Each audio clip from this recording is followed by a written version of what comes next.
What is up, everybody? This is John with Archer Film. This next movie really shook me up. It is called Handling the Undead. Ever since I saw the trailer a few months ago, I wanted to see this movie. The first thing that I saw was it's by the writer of the incredible Swedish vampire movie from 2008, Let the Right One In. I own that. I owned a copy of that because it was so good. It moved me. It's just a great movie. He took the vampire genre and completely upended it with a very unique take. Ajvide Lindqvist is his name. He wrote the novel for that and the screenplay. He eventually wrote the screenplay for the remake, Let Me In, which I heard was excellent. I just haven't bothered to see it because the original is just so good. Well, he also wrote the novel and the screenplay to this film, Handling the Undead, and it is just as good as that movie. It's directed by Thea Hvistendahl. She looks like a newcomer. She's done some shorts over the years. And it looked like some smaller film years ago, and she is a talent to be reckoned with, in my opinion. What she brings to this movie, she, accentuates his sort of style, I think, and it is absolutely breathtaking as a film, in my opinion. Just like the vampire movie, he gives this sort of fresh perspective on a saturated horror subgenre, in my opinion. This movie is so moody, meditative, and thoughtful, and just quietly unsettling until the final frame. It presents a dark and dreary world populated by isolated and lonely people, mostly coping with the deaths of their loved ones. It's a totally unique and disturbing perspective on grief. Not since The Battery or Shaun of the Dead has there been a fresher take on the genre. It's both mesmerizing and heartbreaking, with this sense of danger that's lurking in the shadows and around every corner of every scene. The emotional core is the realistic depiction of the confusion and the terror of grief after you lose someone. Each frame is filled with this emptiness, like losing someone important in your life. This emptiness mixed with the ghastly horror of death. It's like the father daughter core to Train to Busan, or the socio-political concepts in Night of the Living Dead. The film takes a non-comedic approach.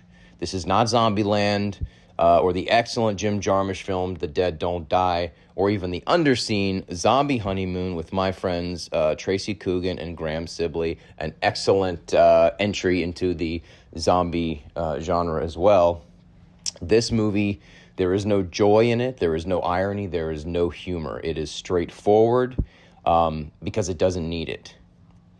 The film begins with this empty, lonely feeling, the way you feel after you lose someone.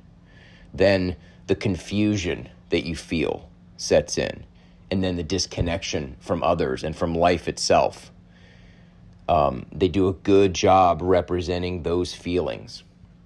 The filmmakers pull you into the world and make you live there for, nearly an hour, long before the first milky-eyed zombie bares its teeth. Because of that, when the horror finally does kick in, it is so ghastly and disturbing that it's nearly unbearable.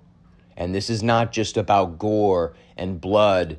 It is this sort of unrelenting feeling of this oppressive force that we all must experience personally and eventually.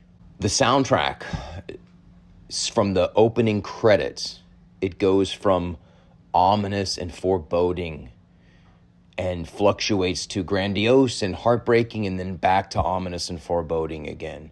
It's this underpinning that, even in life, when there's a moment of joy or romance, eventually there's going to be death.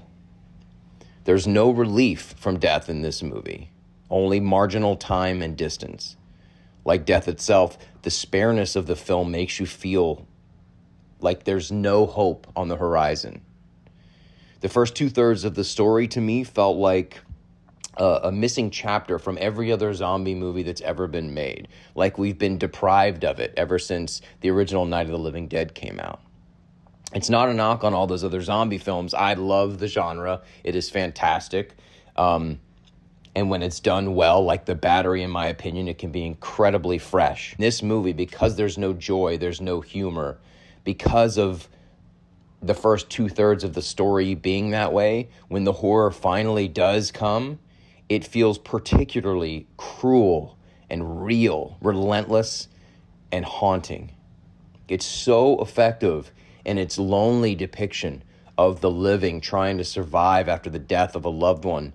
You know, with its final haunting image, it made me want to watch something lighthearted, a comedy or an action movie or anything, just to help me shake that bleak and sorrowful feeling that the movie gives you.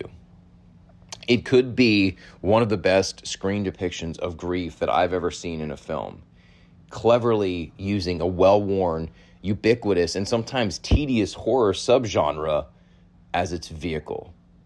It is outstanding. I urge you to watch it, you know, in a quiet time, turn the lights off, and have patience, because it is rewarding. And by the time it ends, you will thank me.